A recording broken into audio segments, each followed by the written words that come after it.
Seen the AI play it a few times against me. Hasn't felt too bad when he's played it against me either. Trump, what do you think? Yeah, I mean, when the AI plays against me, I'm actually kind of happy. Yeah. But that's mainly because their decks aren't really tuned to kill you as fast as possible. When I first saw Dancing Swords, this was kind of before Backspace Rogue became popular. So Mm. I was like, it probably isn't worth it. But now, with this super aggro Rogue deck out there, and like, there's generally a better feeling of how, even though the drawback is heavy, where you force your opponents to draw a card, there are aggro decks out there right now which don't really care about how many cards you draw because you can't use them all. You just so it's just a 3 mana 4/4. That's good. And then Death Rattle draw a card. Sometimes that's not too big a disadvantage. So you could see it in play in some recklessly aggressive decks. Okay, Reynad? Um, first time I saw it, I thought it was just completely unplayable. It's like a really bad rate on a card. It's just like you're not really worth the 3 mana. But then the more I thought about it, I don't think it's good in aggressive decks because you'd rather play like a Harvest Golem. It's probably going to deal the same amount of damage over the course of the game, and as like it's like equally hard to kill, and it doesn't dig them a card closer to swipe or anything like that. There's just like better 3 drops, Cold Light Oracle, Muckla. But one unique thing about Dancing Swords is it's like the only card in Naxxramas that forces your opponent to draw a card. So eventually there will be a critical mass of these, and you might be able to make some sort of fatigue deck work.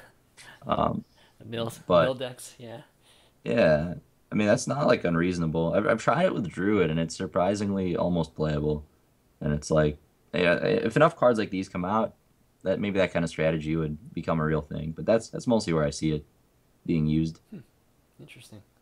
Naturalize a dancing sword into a gold light oracle or something crazy. Make him draw 5 cards. Okay, that's cool. All right, next up, Dark Cultist, which is I believe the priest card, right? Or is this? This is the priest class card, right? Yep. Yep. Yep. Okay. What you think, Reynad? This card upsets me on so many levels. It's let's compare it to Really? Dancing Swords for a second. It's just as hard to kill, except the Death Rattle draws you a card. It's like this card is a mistake. It's the best creature in the game. It's the best card in Naxxramas by a mile. I think it'll get nerfed to a 3/3. It should get nerfed to a 3/3. Wow. This is the Unleash the Hound solution to making a class playable, where you give them one card that is much better than it should be. Um, they did it with Hunter when they gave it a 2 mana Unleash the Hounds. They're doing it with Priest by giving it this thing, and it just looks like an innocent, aggressively costed creature. But you guys, I'm already envisioning my opponent playing this against me on the board. They pay 3 mana to play this creature. You spend 4 mana to kill it, best case scenario, and it's still 2 for 1s you in that situation. Like Harvest Golem is good because it makes them spend 4 mana to kill your 3 drop, but that's usually a 1 for 1. Like you wrath it and you hero power. Dark Cultist 2 for 1s you, and it costs 4 mana to kill. A card is not okay. It's I think it's like an egregious design mistake, but that's me. Trump? What do you think? Wow, I'm, Okay. I'm actually Well, surprised. Wow. needless to say, the card is good. Yeah, it is good. First of all, though, when you compare it with a card like Harvest Golem, it isn't that much more ridiculous. The Harvest Golem you can consider to be like a 3 mana 2/4 kind of. You can sometimes consider it to be like a 3 mana 4/4 if you're really, really generous with adding up the stats. The Dark Cultist, on the other hand, is a class card, and they've said that class cards can be better than normal cards. And in addition to being the only 3 mana 3/4 in the game, which in itself would not be a bad vanilla card. You put it in the priest set in particular, and you give them a death row. And I understand that this pushes the boundaries, and if it were like a warlock card, that would be absurd. But this is a priest card. Yeah. Priest has been like very strongly and generally admitted by most people to be like one of the weakest classes, if not the weakest class in Hearthstone. So I really like their design philosophy on this one, where they gave the weakest class one card, which is good. And I don't even think it's outrageously good. Yeah, Obviously, I, it's I strong, agree. but you play it. Say the opponent is playing Zoo, they can do something just as unfair. Like they have a Harvest Golem out. You play your Abusive Sergeant on it, and then you kill it. Uh, you Soulfire it for free, It's like, whatever. I think the card is strong, but not an egregious design error, and actually a good design. I think I agree with you in that if you're gonna make a card like this, Priest was absolutely the right class to do it for. They should have done it for Priest or Mage. But I think that fixing a class shouldn't be done by making one card that's too good. And this card is much, much better than it looks. And it looks insane. And it should be done by giving the class like more depth, more options.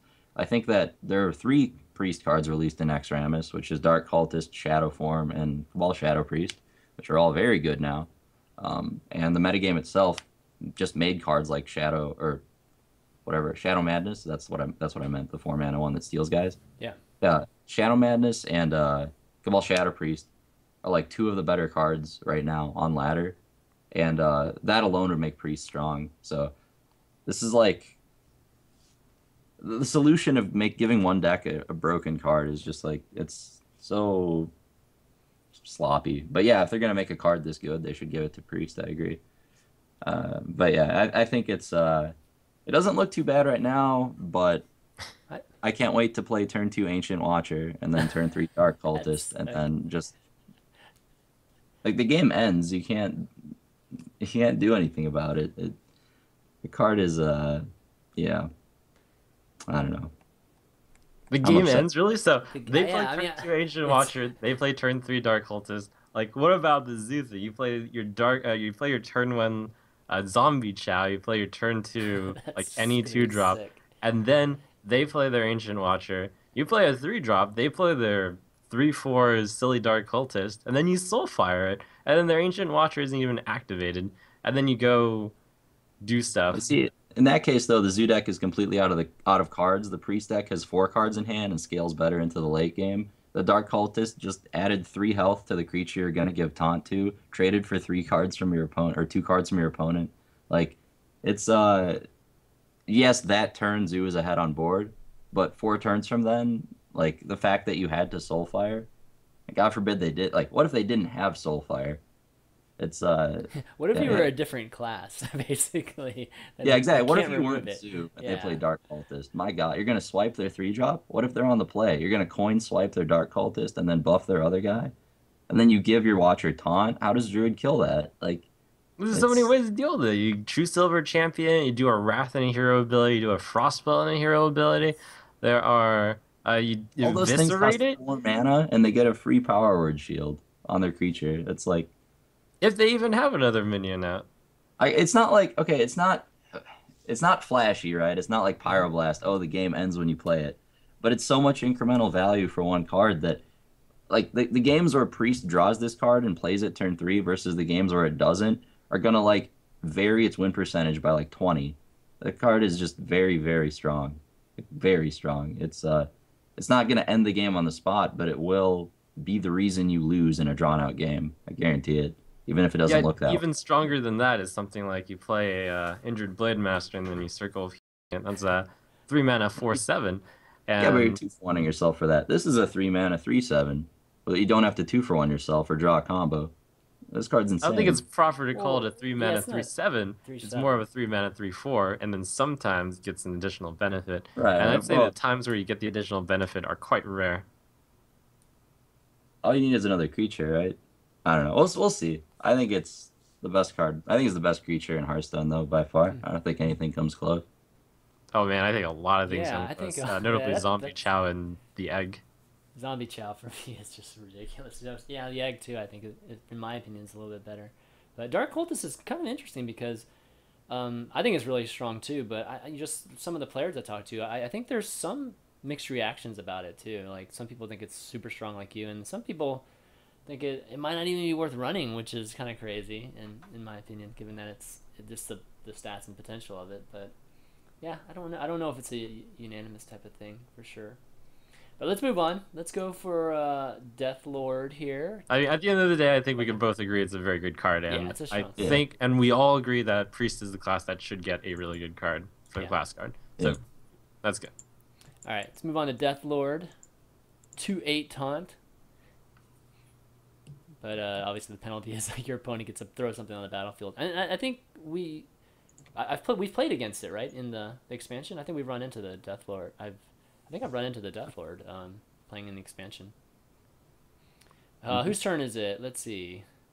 Reynad, you go first. On Deathlord, it's a really hard card to evaluate. This is one of the ones that I have to play with to see like just how good it is. It probably really depends on the metagame a lot. Um, I think it. I mean, it seems strong against decks like Druid actually, because their creatures are reliant on battle cries where they choose and stuff. So I think if you get a Druid of the Claw, it's like a 4/4, right? So Oh, I see what you mean. It's just forces yeah, them to yeah. pick They don't get 4/4. draw Okay. off Ancient Allure. Yeah. Ancient Allure is a 5/5. Like Keeper's just a 2/4, and it's really hard for them to kill a high stat minion. Hmm. So I mean, it's like good in those situations. It's really hard to evaluate though. Maybe it's good in something like Zoo. I have no idea. This card is either fantastic or terrible or somewhere in between, and I'm sure it depends on the metagame and on so many factors. I just have a really hard time evaluating it. It's probably like the perfect stats though for that ability. It's good against Sue too, right? Maybe. Like Zoo 2/8? kind of kills it easily, I think. Okay. Trump, what do you think about this card? I love this card so much. It's such great game design, assuming that it isn't ridiculously overpowered. In the case that it's ridiculously overpowered, then they took a risk in the game design. I still think it's cool. So let's start with the pros. I think this card is the answer to the zoo. Yeah. Your zoo will run generally really bad cards unless you get lucky with like a Doom Guard reveal off of this, which would be kind of unlucky. But otherwise, you get like a 3/2 or a 2/3, and your Death Lord is gonna stop, say, 2 or 3 minions. Like Earth Elemental used to be super strong against Zoo, but the problem is that you can only put it out on turn 5. Whereas you play your Death Lord, you can actually legitimately play it on turn 3 and then stop them flat. Hmm. Uh, if you could even consider running it in Zoo, and that card is actually I hadn't considered it myself. That would be pretty scary, I think, having to deal with a 2/8 taunt. However, this thing is like when you see this card come into play, then you have another possibility. Like you start running those old school control decks with big drops. Notably, what comes to mind is Warrior, and then you do like a slam execute on it, and then you get your Ragnaros or you get your Sarah, and that's pretty fun. Oh wow. Yeah, that would be awesome. Be hard to God, it'd be hard to pull off, especially against Zoo. Oh my God, if Zoo started running this, it would be insane, I think. It's probably actually good against Miracle Rogue, right? Because they're gonna play few enough creatures that if you get their Leroy, you might just win the game. And they probably keep their Auctioneer in their opening hand, so the odds of giving them Auctioneer is not terribly high. Maybe I don't know. It's yeah, that card I'll have to play with a lot to see if it's good. It's interesting for sure. Yeah, it is a good Miracle Stopper as well. I remember notably you ran Motion Warden for a moment to like do that skill test moment where you play it just before the turn they kill you. It's a good Yeah, one to play right before they kill you as well. yeah. And because you actually get to do other stuff. And it's also reasonable against Zoo, unlike Motion Warden. Any other clash you can think of that might be good besides Zoo and You can play it in any control or mid-range deck. Priest, it's a 2/8 for 3. You can I just know. heal it a lot. Like Yeah. it's really you could silence your own Death Lord and you have a guy with a ton of stats. Like I don't as a big proponent of Shield Bearer, I think this card is awesome. And Yeah. I don't it's cool. I don't know if it's got to be good enough to see playing something, right? It's just a lot of stats. For anything that powerful, there's usually something found to make it work. Hmm. Yeah, I think you play it in literally every class, even Hunter. Like, Yeah, I mean, something I Yeah. love is just cards with which have an advantage with a drawback. I think that's what makes card games in general interesting. And for 3 mana, you're expecting at 7 value of stats, 3/4, 4/3, 2/5, whatever. And then here you get an additional 3 worth of stats, and you get taunt, and it comes with a Random like execute. sliding scale of drawback. Yep. It's like making your opponent cast a free mind games, really, which in itself is 4 mana. But of course, mind games suck, so can't really count that in. But it's cool design, is what I think, and I think that the card serves a very important place, and it's difficult to see what it is at the moment. Okay, next up, Duplicate. which is the it's this is the mage. This is the mage card, right? Yep. Yep. All right. Any thoughts on this? It's too bad they got a secret. Mage is like one of my favorite classes. I was hoping it would get another water elemental or something. Another water element. Man. That would have been brutal. So you don't like the secret much, or just generally just don't like secret mage? It's like it's an interesting card. I don't. It's good in an attrition fight. Maybe I mean now that Mad Scientist is a card, you have to look at all secrets more seriously. I think it's playable, sort of. It's a really hard card to evaluate. You can't pop it on your turn. I think it's good with charge creatures like Wolf Rider maybe. That's a card they can't really ignore. Like they're gonna kill it on their turn, and then you can double Wolf Rider the turn after. Like, I don't think it's great. I think you'll want to play other secrets before it, but it's definitely not unplayable. I mean, you kind of look Definitely at one this, of the weaker classes. You look at this card kind of like, I mean, it's not as good as Arcane Intellect, right? But it's a card drawing mechanic, right? Mm-hmm. Pretty much. If you build your deck around it, it might be better than Arcane Intellect, but it just really depends. It's like it's slow. That's the thing. Okay, Trump, what do you think? Yeah, like you said, Shanman, this card is the one that I think is hands down the worst, and I try to think of a way for it to be better than Arcane Intellect, and for that to happen, you have to really go secrets heavy or go like you have to build something which somehow your opponent wants to kill on their turn, and then you want to play two copies of on your turn, and that's difficult to see.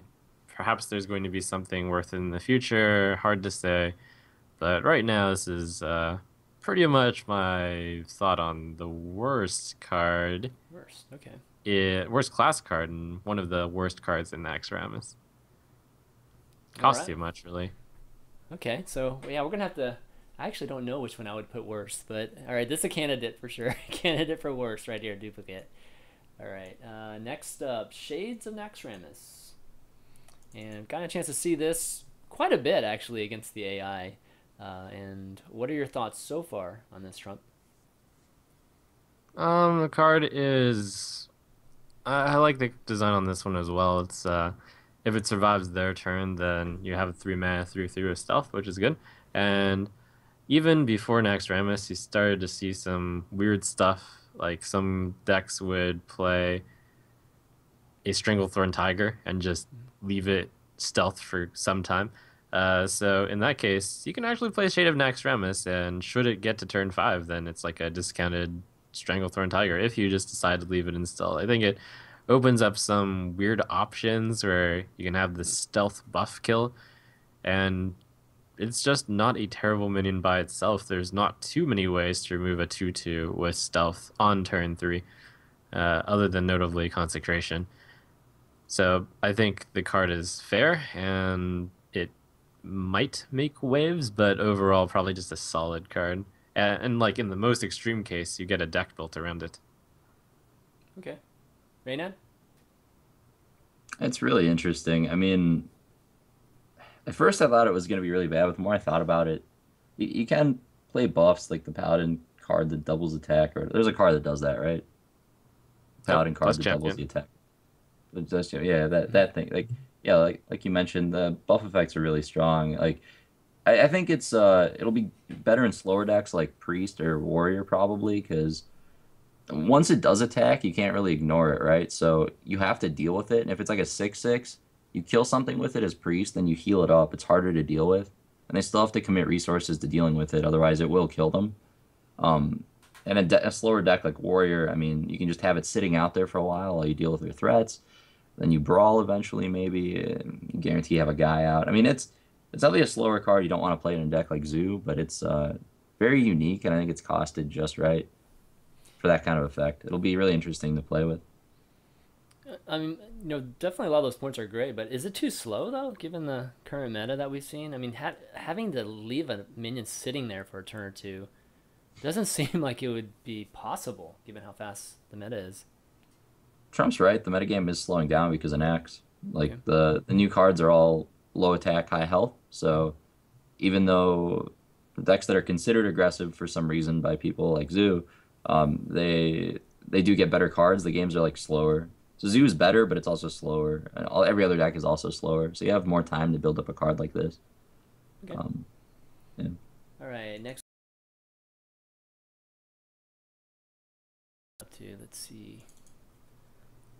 Oh yeah, this is the restoring the minion one. Yeah, we saw a lot of these in the single player. Reynad, what's your thoughts on this?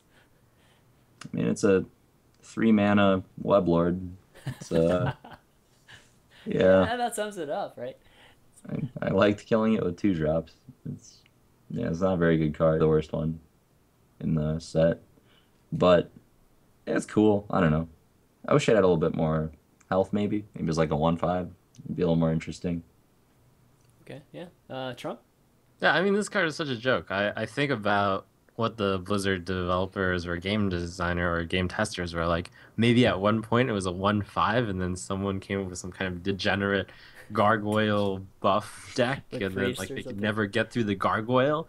Is that what happened? Like, I think it can easily be a 1/5, and it would still probably be bad. But as Mm. is, hands down, worst card in Naxxramas. Maybe Ben Brode lost to Interfire or something. Got really salty about it. Nerfed it into the All ground. right, so yeah. So candidate number 2 for worst card in Naxxramas, Stone Skin Gargoyle. Yeah, I was just trying to think of any kind of like maybe priest, something cool with priest that maybe you could do. I don't know. Like, this is the I card where you get 4 of them in the Druid heroic the battle heroic, yeah. against Maexna, and like there you get everything you can possibly get to buff the gargoyle. You get the Mark of Nature, you get the Mark of the Wild, Yep. and Maexna uses a hero ability which does random, or sorry, not Maexna, Fairlina does random damage, and then like sometimes your Stone Skin Gargoyle just heals for free, and it's like even then I drew 4 Stone Skin Gargoyles in that game, and I was like, oh my gosh, I'm going to lose because I get all these Stone Skin Gargoyles. It's so bad. Agreed. Yeah, definitely 3 mana. Maybe if it was 2 mana, it'd be similar to Weblord, but at least it would have a different kind of effect. Yeah. Actually, I remember Maz mentioning exactly a 2 mana version of this card for Priest when we were talking on a Value Town some months ago. Oh, it's Or saying like he would want that? he specifically called Stone Killing Gargoyle as a card for 2. Or no, maybe I Really? said it. One of us said it. Yeah, it was 2 mana. I said 2 mana, or he said. One of us said 2 mana, 1/4. Gain restores its health to full every turn. Not that it helps with the Chill and Yeti problem at all, but I remember this. That's why this card stood Wow. out to me when I saw it. Wow. You could probably dig it up. It's Prophet Amaz, man. He's got a lot of things going on. Wow, that's crazy if he was able to predict that.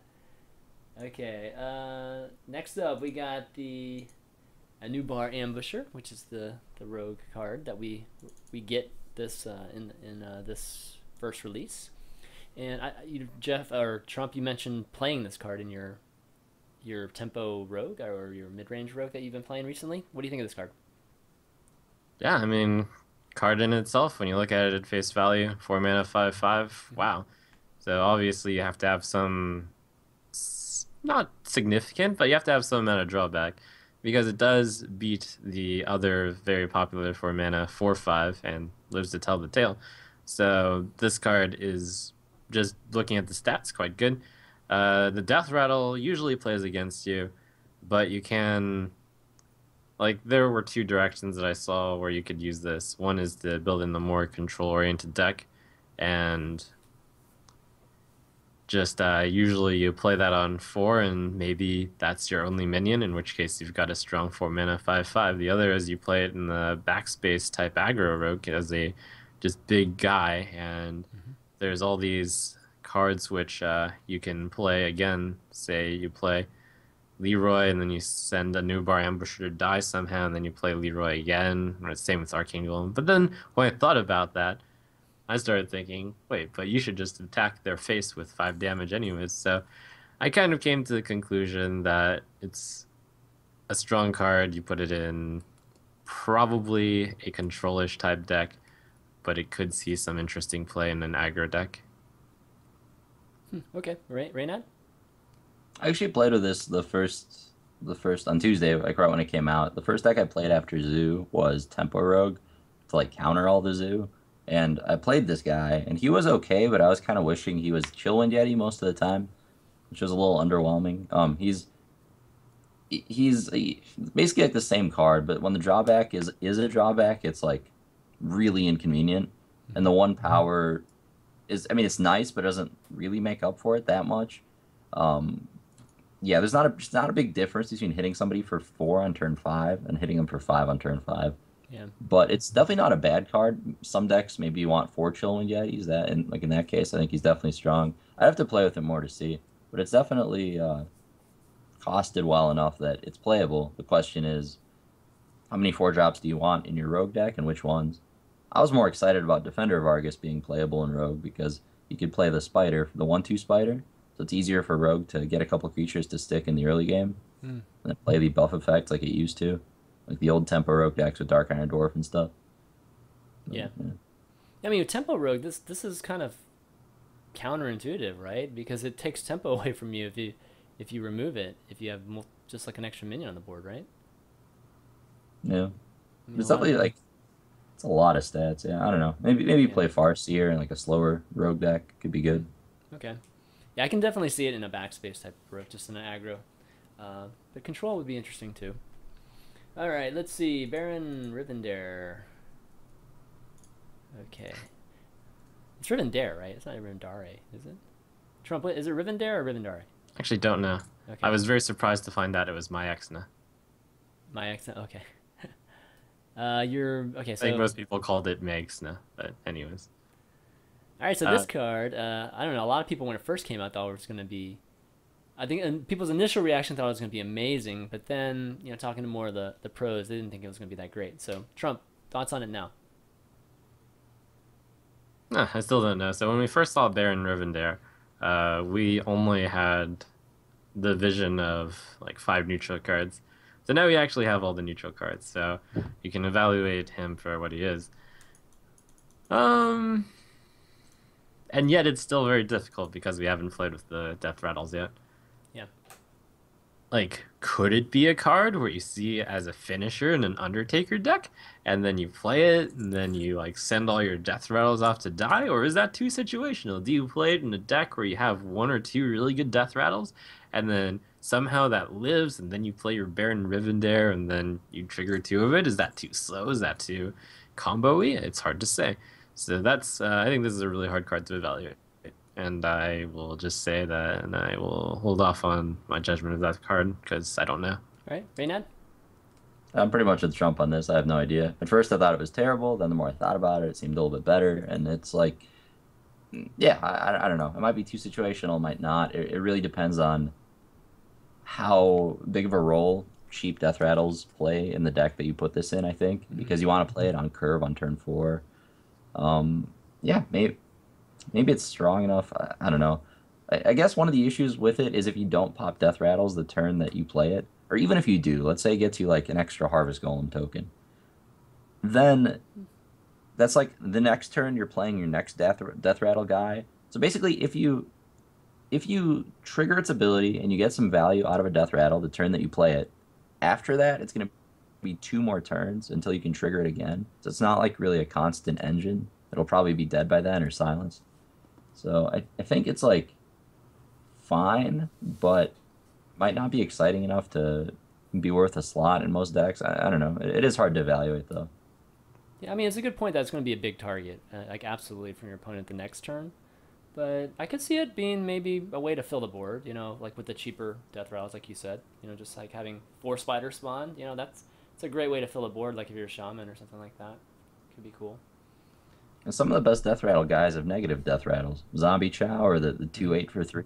You don't really want to play those guys with this, but you still want to play them in your Undertaker deck, right? So it's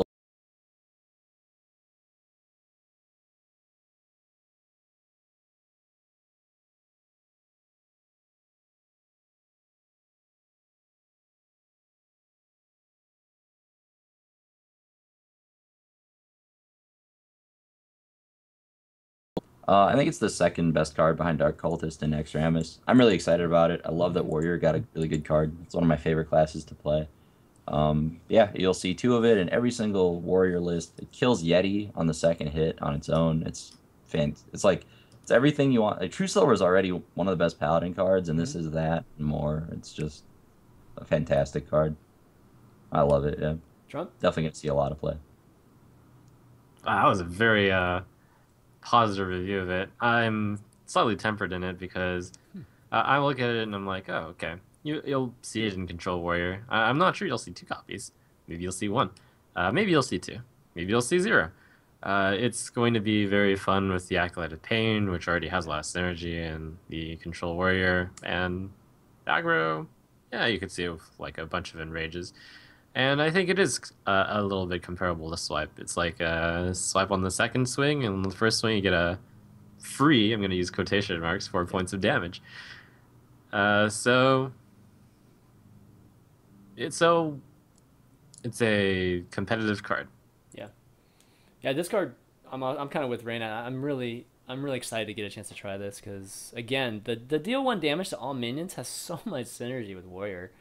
Whether it's the Control Warrior that we think about right now, or even just all kinds of crazy enraging, Worgen, charging, all kinds of things like that, right? That we might be able to see kind of maybe pop up into the metagame again. So can't wait to There's try just so out many as much as things. Yeah, there's so many things it does too, right? Like the Shaman matchup is hard. This gives you a way to clear all the totems with a Whirlwind. Yeah. It's so annoying to kill Haunted Creeper tokens that are left over. Just Echoing Ooze is gonna be a thing. Like I think it'll be great. Yeah, I mean, you can almost replace, like, if you run Arcanite Reaper, this is almost exactly the same as Arcanite Reaper, with, like, 1 less damage, right, potentially to, like, a single target. So it seems like a very logical replacement for a card that's already there. Plus, it buys you maybe another card, which could be, like, a Whirlwind or something like that. So, yeah, it seems like, I don't know, it seems to be a really good fit. So I can't wait to try that card. All right, next up, Poison Seeds. Another card that's out right now. Trump, thoughts? Well, with the popularity of 0 right now, this card sucks, but in the case that control decks rise in power, or handlock is more of a thing, you'll see this card situationally being used. I think it's very hard to combo Poison Seeds with yourself, because the interesting thing about Death Rattles is they're usually only good when you attack into your opponent's stuff, or your opponent uses removal. So when you yourself are using the removal, it's not as good. Well, at least you get something in return. You at least get a 2/2 in return, right? If you use, instead of just literally using a spell to remove you pop your egg or something like that. It's a little bit better. But Reynad, what do you think?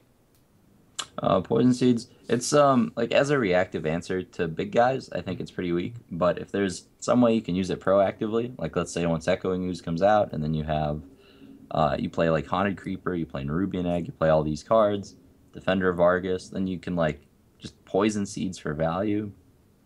Maybe that's good enough, but I agree with Trump. Like a lot of the value in Death Rattle is getting to use the front half of the creature to trade with something, Yeah. and this doesn't really work that well with that. But it's still a really unique, powerful effect. So there might be a metagame where it becomes really strong. Okay, let's see. Next up, we've got